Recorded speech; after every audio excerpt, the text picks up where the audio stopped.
Good morning student.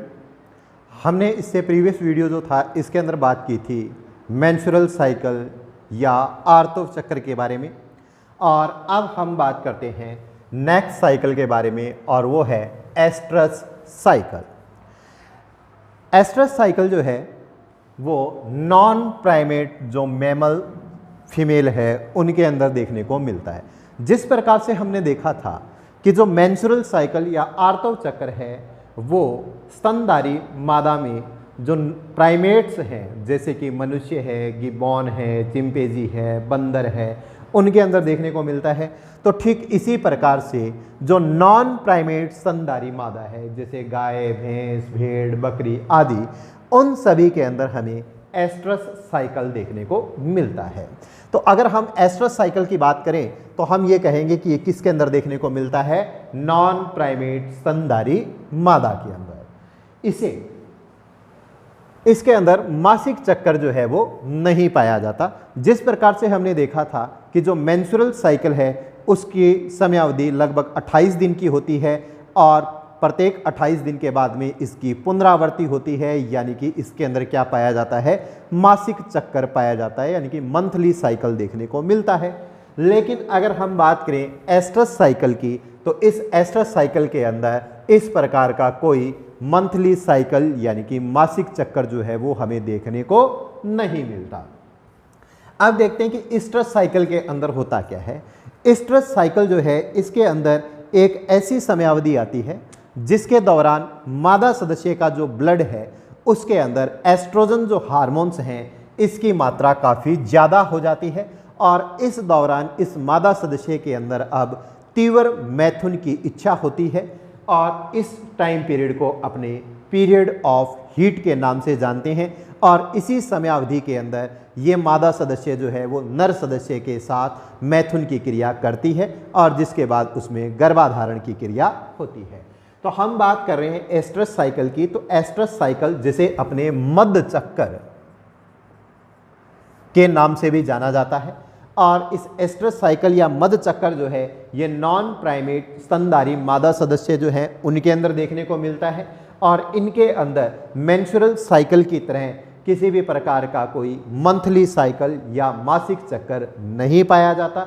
और इस oestrus cycle के दौरान जो है मादा सदस्य के ब्लड के अंदर एस्ट्रोजन नामक जो हार्मोन है उसकी मात्रा काफ़ी ज़्यादा हो जाती है, और इस एस्ट्रोजन की मात्रा के अधिक होने के कारण इस समय अब इस मादा सदस्य के अंदर तीव्र कामेच्छा यानी कि मैथुन की जो है वो तीव्र इच्छा उत्पन्न होती है, और इसी समयावधि को अपने पीरियड ऑफ हीट कहते हैं। और इस दौरान अब ये मादा सदस्य नर सदस्य के साथ सहवास के लिए तैयार होती है। आगे बात करते हैं कि इसके अंदर एक जनन काल के अंदर एक या एक से अधिक एस्ट्रस चक्कर आ सकते हैं। कि जो नॉन प्राइमेट स्तनधारी मादा है इनके अंदर क्या हो सकता है कि एक रिप्रोडक्टिव जो पीरियड है या एक जनन काल है उसके अंदर या तो एक एस्ट्रस चक्कर आ सकता है या एक से अधिक एस्ट्रस चक्कर भी आ सकते हैं। तो इनके अंदर एक जनन काल के अंदर कितने एस्ट्रस साइकिल आते हैं इसके आधार पर जनरली इनको दो समूहों के अंदर बांटा गया है, मोनोइस्ट्रस और पॉलीइस्ट्रस। जैसा कि नाम से प्रतीत है मोनोइस्ट्रस, मोनो का मतलब यहाँ पर एक है, और इधर है पॉलीइस्ट्रस, और पॉली का मतलब होता है मोर देन वन यानी कि एक से अधिक। तो अगर मैं बात करूं मोनोइस्ट्रस की तो इसके अंदर क्या होगा कि एक रिप्रोडक्टिव जो पीरियड है या एक जनन काल है उसके अंदर केवल एक ही एस्ट्रस चक्कर देखने को मिलता है। और इस प्रकार का जो एस्ट्रस साइकिल है इसकी अगर मैं बात करूं तो इसके एग्जाम्पल है जैसे कि कुत्ता है, हिरण है, लोमड़ी है या चमगादड़ जो है इसके अंदर देखने को मिलता है। मोनोइस्ट्रस का मतलब एक जनन काल के अंदर केवल एक ही एस्ट्रस चक्कर का होना, और ये पाया जाता है कुत्ता, हिरण, लोमड़ी और चमगादड़ आदि के अंदर। अगर मैं बात करूं पॉलीइस्ट्रस की तो पॉलीइस्ट्रस का मतलब है एक जनन काल के अंदर एक से अधिक एस्ट्रस चक्कर का पाया जाना, और ये पाया जाता है जैसे कि चूहे के अंदर, गिलहरी के अंदर, गाय के अंदर, भेड़ के अंदर और घोड़े आदि के अंदर। तो ये था एस्ट्रस साइकिल का जर्नल इंट्रोडक्शन। अगर एस्ट्रस साइकिल की बात करें तो हम कहते हैं ये नॉन प्राइमेट जो स्तनधारी मादा है उनके अंदर होगा। इसके अंदर किसी प्रकार का कोई मासिक चक्कर नहीं पाया जाता और इस दौरान इनके मादा सदस्य के ब्लड के अंदर एस्ट्रोजन की जो है वो काफ़ी अधिक मात्रा हो जाती है, जिसके कारण इनके अंदर तीव्र कामेच्छा उत्पन्न होती है, जिसे अपने पीरियड ऑफ हीट कहते हैं। और एक जनन काल के अंदर एक या एक से अधिक जो है वो एस्ट्रस चक्कर हो सकते हैं और इन एस्ट्रस चक्करों की संख्या के आधार पर इन्हें दो समूहों में बांटा है, मोनोइस्ट्रस और पॉलीइस्ट्रस। मोनोइस्ट्रस का मतलब एक रिप्रोडक्टिव पीरियड के अंदर केवल एक ही एस्ट्रस चक्कर का होना, जैसे कि कुत्ता, हिरण, लोमड़ी, चमगादड़ आदि के अंदर।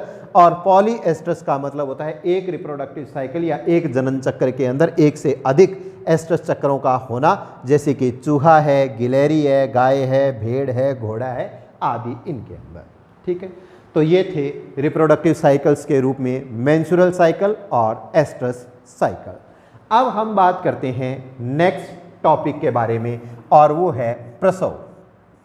प्रसव का मतलब होता है कि जब गर्भावधि कंप्लीट हो जाती है, गेस्टेशन जो पीरियड है वो कंप्लीट हो जाए, कहने का मतलब जब गर्भस्थ शिशु का विकास है वो कंप्लीट हो जाता है, तो उसके बाद उस गर्भस्थ शिशु का गर्भाशय से निकलकर योनि मार्ग से होते हुए शरीर से बाहर आना ही क्या कहलाएगा? प्रसव कहलाएगा। यानी कि बच्चे का जन्म जो है वो क्या कहलाएगा? प्रसव कहलाएगा। अगर हम बात करें प्रसव की तो मैं ये कहूँगा कि प्रसव जो है वो एक हार्मोनल प्रोसेस है। और इसको हार्मोनल प्रोसेस क्यों कहा गया है? क्योंकि इस दौरान जो है वो कई प्रकार के हार्मोनल परिवर्तन होते हैं, यानी कि हार्मोनों के अंदर कई प्रकार के चेंजेस आते हैं। किस दौरान? प्रसव के दौरान, यानी कि जब गर्भावधि कंप्लीट हो जाती है उस दौरान। तो इस दौरान क्या क्या परिवर्तन होते हैं इनके बारे में देखते हैं। कि अगर हम सबसे पहले बात करें तो हम कहेंगे कि प्रसव के दौरान जो है वो प्रोजेस्टेरोन जो हार्मोन्स हैं, प्रोजेस्टेरोन जो गर्भावधि को बनाए रखने का कार्य कर रहा था, ठीक है, जो एबॉर्शन को रोकता है, प्रोजेस्टेरोन जो हार्मोन है इसका सिक्रीशन जो है वो क्या हो जाता है? बंद हो जाता है। और जब प्रोजेस्टेरोन हार्मोन जो है इसका स्रावण बंद हो जाएगा तो इसके कारण जो प्लेसेंटा जिसके माध्यम से गर्भस्थ शिशु मादा सदस्य के गर्भाशय के साथ जुड़ा हुआ था, उनका जो जॉइंट है वो क्या हो जाता है? डिसॉल्व हो जाता है, घुल जाता है। कहने का मतलब कि जो प्रोजेस्टेरोन है जब इसका स्रावण बंद हो जाता है तो इसके कारण अपरा का जो जोड़ है वो क्या हो जाता है? डिसॉल्व हो जाता है। यानी कि जो प्लेसेंटा गर्भाशय के एंडोमेट्रियम के साथ जुड़ा हुआ था, अब इसका जॉइंट जो है वो घुल जाता है, जिसके कारण वो वहाँ से अलग हो जाता है। यानी कि जो गर्भस्थ शिशु है वो गर्भाशय की भित्ति से अब क्या हो जाता है? सेपरेट हो जाता है, उसके साथ उसका जॉइंट अब नहीं रहता। इसके साथ साथ देखो कि जब गर्भस्थ शिशु है वो पूर्ण रूप से विकसित हो जाता है, यानी कि गर्भावधि कंप्लीट हो जाती है, यानी कि पूर्ण विकसित गर्भ और जो प्लेसेंटा है, कि जब गेस्टेशन पीरियड कंप्लीट हो गया, गर्भावधि पूरी हो गई, यानी कि अब प्रसव की क्रिया के द्वारा उस बच्चे का क्या होना है? जन्म होना है।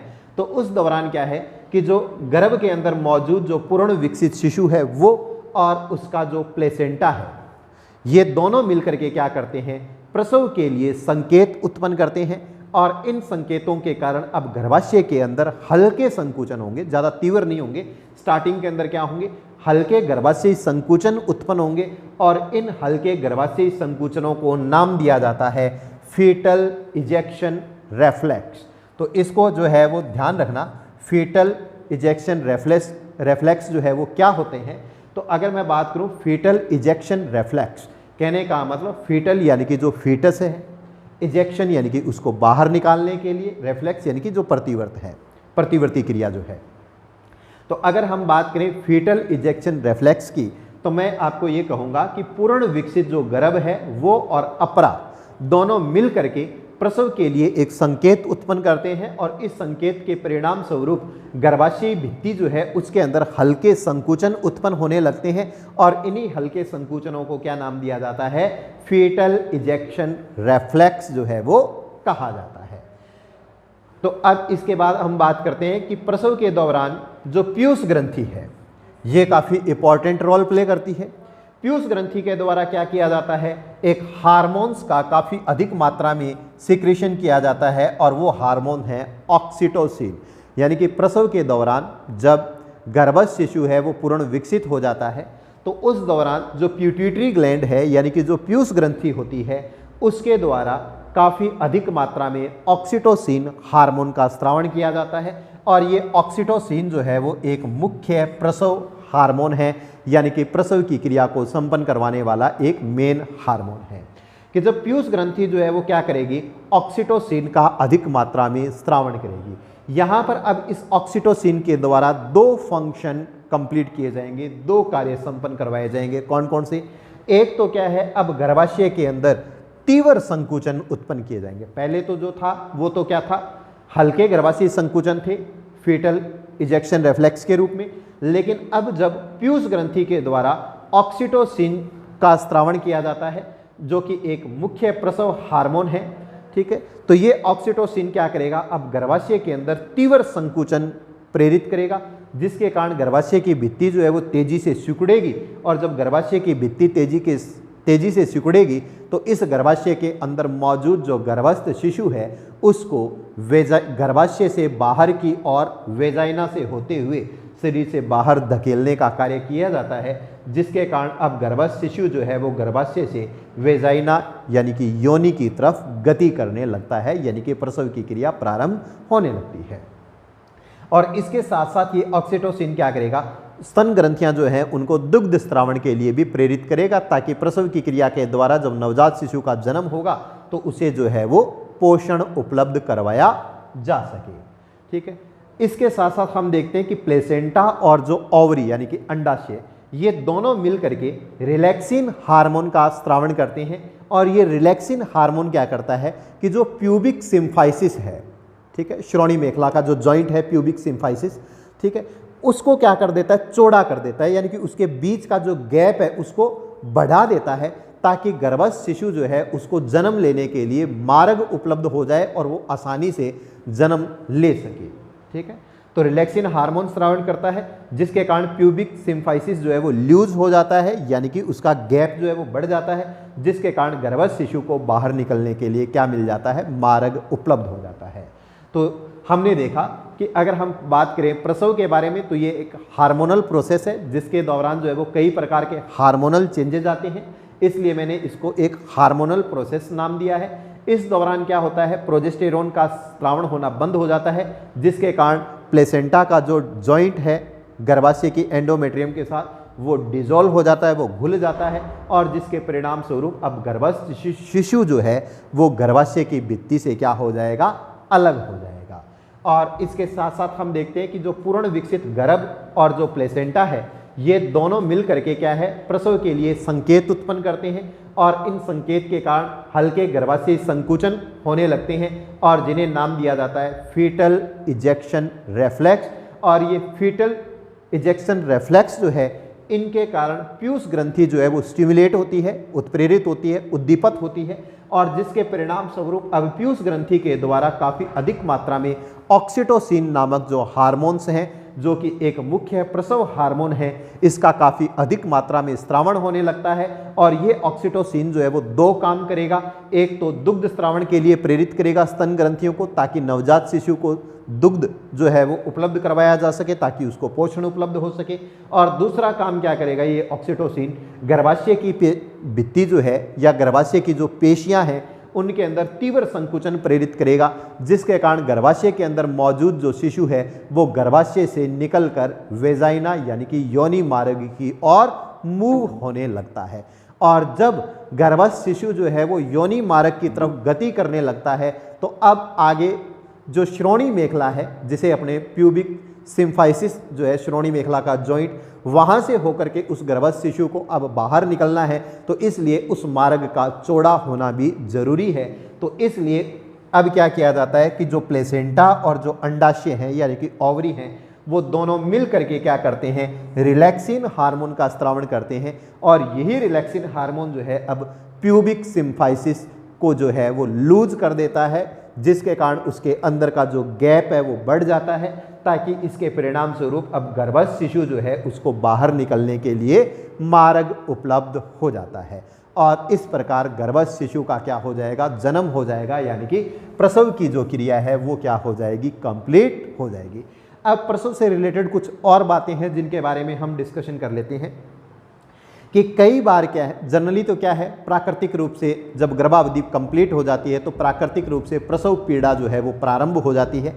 लेकिन अगर गर्भावधि के कंप्लीट होने के बाद भी प्रसव पीड़ा जो है वो नेचुरल रूप से स्टार्ट न हो तो ऐसी स्थिति के अंदर डॉक्टर के द्वारा क्या है, प्रसव पीड़ा को प्रेरित करने के लिए मीजोप्रोस्टॉल अथवा पीटोसिन जो है इसका उपयोग किया जाता है। तो मीजोप्रोस्टॉल और पीटोसिन क्या है, डॉक्टर के द्वारा प्रसव पीड़ा को प्रेरित करने के लिए दिए जाने वाले जो रसायन हैं वो हैं कौन कौन से, मीजोप्रोस्टॉल और पीटोसिन। ठीक है, इसके बाद अब जब प्रसव की क्रिया होती है तो उस दौरान जो है वो दो कंडीशन हो सकती है। दो कंडीशन कौन सी, कि या तो क्या हो, बच्चे का सिर पहले बाहर आए और उसके पैर जो हैं वो बाद में आए, जो कि सामान्य स्थिति होती है। लेकिन कई बार जो है वो इसकी अपोजिट कंडीशन भी देखने को मिलती है, जिसके अंदर हम ये कहते हैं कि बच्चे का जन्म जो है वो उल्टा हुआ है। उस स्थिति के अंदर क्या होता है, बच्चे के जो पैर हैं वो क्या आते हैं, पहले आते हैं बाहर और उसके बाद में जो है वो सिर आता है। तो देखो, प्रसव के दौरान भ्रूण की जो स्थिति या जो गर्भस्थ शिशु जो है उसकी स्थिति दो हो सकती है। कौन कौन सी, एक तो है ऑक्सीपिटो एंटीरियर, ऑक्सीपिटो एंटीरियर जो कि जनरली हमें देखने को मिलती है और जो क्या है एक सामान्य स्थिति है। ऑक्सीपिटो एंटीरियर के अंदर क्या होता है, ये वो कंडीशन है जिसके अंदर सिर जो है वो तो क्या आता है, पहले बाहर आता है और पैर जो है वो क्या आते हैं, बाद में बाहर आते हैं। और दूसरी जो कंडीशन होती है उसे नाम दिया जाता है ब्रीच, और इस ब्रीच के अंदर क्या होता है, पहले पैर आएंगे और सिर क्या आता है, बाद में आता है। कि हमने देखा कि प्रसव के दौरान जो गर्भस्थ शिशु है उसकी दो पोजीशन हो सकती है। दो पोजीशन कौन कौन से, एक तो है ऑक्सीपिटो एंटीरियर। ऑक्सीपिटो एंटीरियर जो है वो एक सामान्य स्थिति है जिसके अंदर जन्म के दौरान गर्भस्थ शिशु का सिर जो है वो पहले बाहर आता है और पैर जो है वो क्या आएंगे, बाद में बाहर आएंगे। और दूसरी जो कंडीशन होती है वो होती है ब्रीच, और इस ब्रीच की कंडीशन जो होते हैं उससे हम नाम देते हैं कि बच्चा उल्टा पैदा हो रहा है। उल्टा यानी कि अपोजिट पैदा होने का मतलब है कि इसके अंदर पैर जो है वो पहले बाहर आएंगे और सिर जो है वो बाद में बाहर आएगा। तो ये था प्रसव के बारे में। अब इसके बाद में नेक्स्ट टॉपिक जो है वो हम बात करेंगे दुग्ध स्रावण आदि के बारे में, जिसके बारे में हम नेक्स्ट वीडियो के अंदर चर्चा करेंगे। Okay, thank you so much.